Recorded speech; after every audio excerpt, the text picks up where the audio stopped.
계약금 10%만 있으면 나머지 90%는 대출이 가능하다고 해서 분양을 받긴 받았는데 막상 잔금을 치르려고 보니까 90% 대출이 안 나와서 당혹스러운 분들이 많이 계실 겁니다.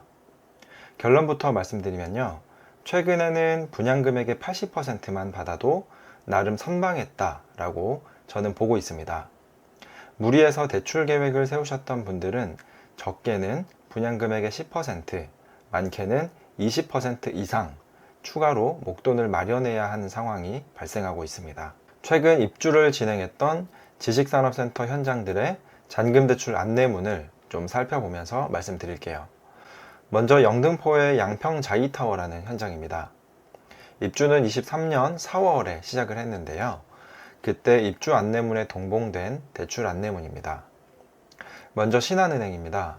지식산업센터 용도의 경우 부가세를 제외한 분양가의 90%까지 대출을 해준다고 되어 있습니다. 금리는 연 4.77%부터 최고 5.27%까지라는 것을 확인할 수 있습니다. 다음은 농협인데요. 여기도 대출 비율은 분양가의 최대 90%까지로 명시되어 있습니다. 금리는 4.35%부터 5.85%까지입니다. 이번에는 위치를 좀 바꿔서 가산의 현대퍼블릭이라는 현장의 대출 안내문을 좀 살펴보겠습니다. 이곳은 23년 11월부터 입주를 시작한 현장인데요. 신한은행 대출 안내문을 확인해 보면 대출 비율은 최대 90%까지로 나와 있는 것을 볼 수 있고 금리는 4.7%에서 6.3%까지로 상당히 높은 금리가 적용되어 있다는 것을 알 수 있습니다. 이 세 개 은행을 기준으로 봤을 때 평균적으로 대출 비율은 최대 90%까지 나오는 것을 확인했습니다.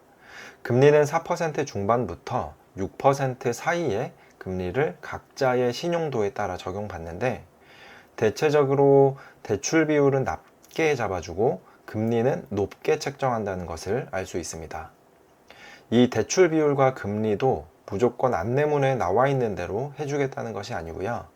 일단 심사를 해보고 심사를 통과하면 대출자의 상황에 따라 차등 적용해 주겠다는 거거든요. 실제로는 안내문에 나와 있는 조건보다 불리한 조건으로 진행하는 케이스가 많습니다.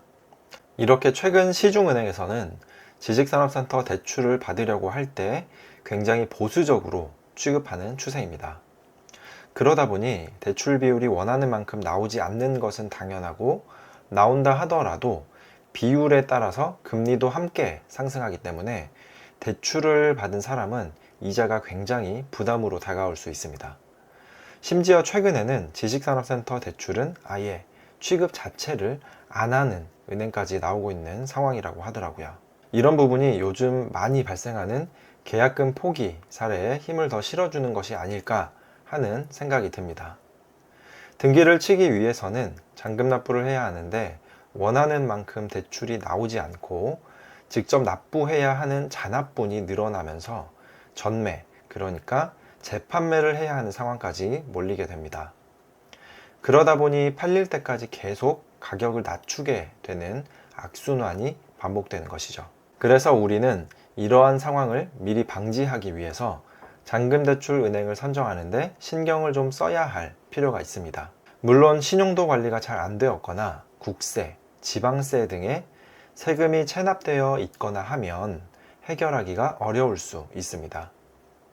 그렇다면 좋은 조건을 제시할 만한 은행을 알아보는 방법을 우리가 알 수 있을까요? 네, 알 수 있습니다. 일단 첫 번째 방법은 지식산업센터의 잔금 대출을 많이 취급해 봤을 법한 은행을 알아보면 좋습니다. 그렇다면 지식산업센터 잔금 대출을 많이 취급해 본 은행은 보통 어디에 있을까요? 보통 일반 시중은행은 이 지식산업센터라는 특수 물건을 취급해 보지 않았을 확률이 높습니다.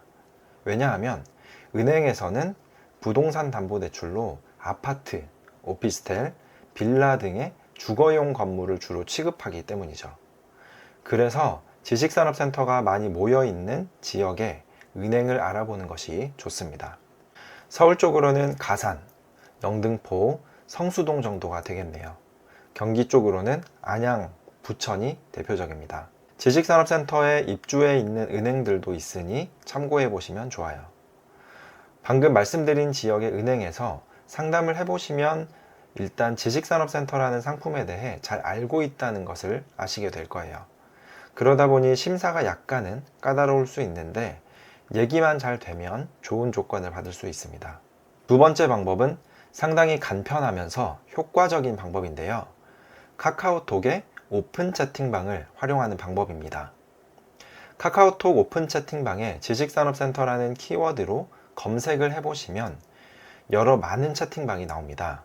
그 중에서 인원이 많고 활성화가 잘 되어 있는 채팅방을 몇 개 선택하여 입장하신 뒤에 잔금대출은행을 추천해 달라고 하면 채팅방 운영자 등이 은행 담당자의 명함을 남겨주곤 하는데 이걸 통해서 진행을 했을 때 실제로 괜찮은 조건으로 대출을 받는 사례들이 있어서 활용해 보시면 좋을 것 같습니다. 마지막으로 대출 상담할 때 주의해야 할 부분 한 가지 말씀드리면서 마무리하겠습니다.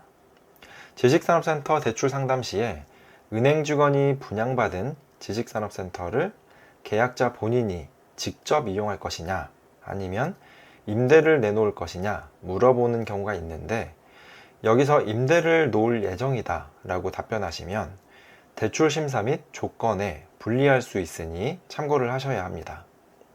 일반적으로 투자자의 경우 거의 90%는 사업자 등록증 상에 소프트웨어 개발 공급이나 경영 컨설팅 이런 걸로 업종 등록을 해놓는데 대출 심사를 많이 진행한 은행 직원분들은 업종만 보고도 이 사람이 실사용자인지 투자자인지를 단번에 알아챕니다.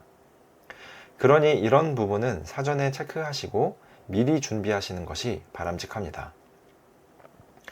오늘은 지식산업센터 잔금대출이 고민이신 분들을 위해 영상을 만들어 보았습니다. 도움이 되셨기를 바라고요. 다음번에 또 좋은 영상으로 찾아오도록 하겠습니다. 그럼 행복한 하루 보내세요. 감사합니다.